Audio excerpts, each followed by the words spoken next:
광주광역시가 전동 킥보드의 안전운행과 무질서 해소를 위한 캠페인을 실시했습니다.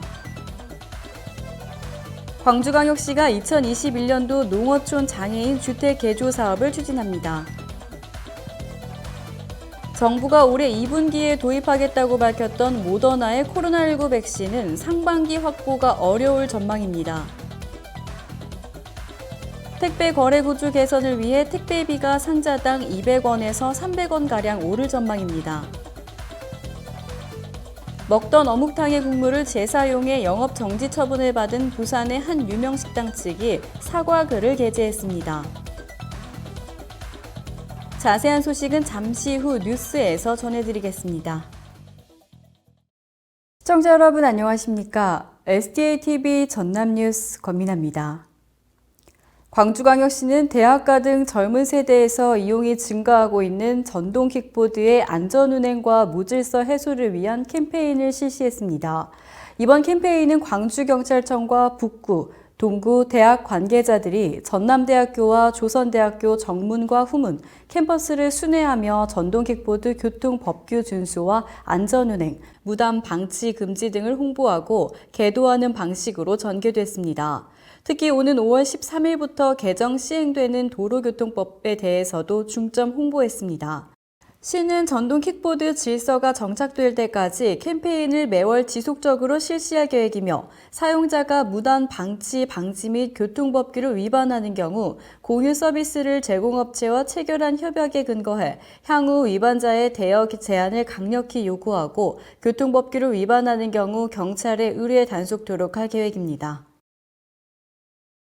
광주광역시는 농어촌 지역에 거주하는 저소득 등록 장애인 가구의 주거 편의 증진을 위해 2021년도 농어촌 장애인 주택 개조 사업을 추진합니다.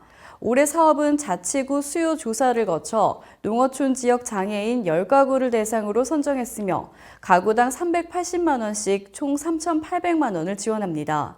선정된 가구에는 화장실 개조와 주방, 욕실 보수, 출입문 개보수 및 현관앞 경사로 및 출입문 설치 등 주택 내의 각종 장애인 편의시설을 제공해 일상생활 편의를 증진할 예정입니다.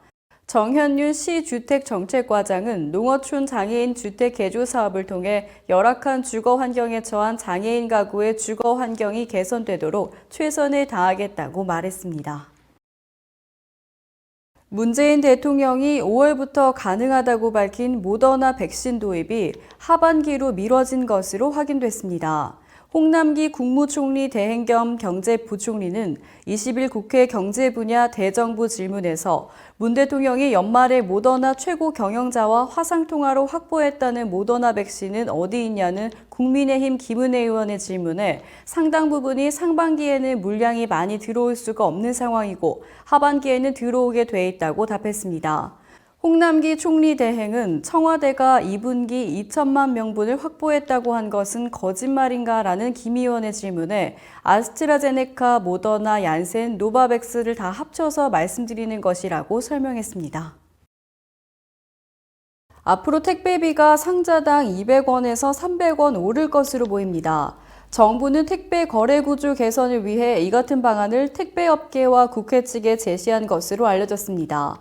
20일 국토교통부에 따르면 택배 과로사 대책 사회적 합의기구는 이날 국회에서 회의를 열고 택배비 현실화 방안을 논의했습니다. 이날 회의에서 국토부는 택배비를 200원에서 300원가량 인상하는 방안을 제시한 것으로 전해졌습니다. 국토부 관계자는 택배비 인상으로 이어질 수 있는 요인들을 추산한 것이라고 설명하며 택배사들의 의견 수렴 과정 등을 거쳐 5월 말까지 택배비 현실화 방안을 확정할 계획이라고 말했습니다. 손님이 먹던 어묵탕을 육수통에 넣어 재사용했다는 논란을 일으킨 부산의 한 식당 층이 사과하고 영업을 중단했습니다. 해당 식당은 수십 년 영업해온 유명 식당인데다 지난해 정부로부터 지정받은 안심식당인 것으로 드러나면서 비난의 목소리는 더 높아지고 있습니다. 논란이 확산하자 부산중구청은 지난 19일 해당 식당을 찾아가 현장 확인을 통해 사실 확인에 나섰고 식당에 대해 영업정지 15일 처분과 함께 식품위생법 위반으로 형사고발을 진행할 예정이라고 밝혔습니다. 이상으로 뉴스를 마치겠습니다. 시청해주신 여러분 고맙습니다.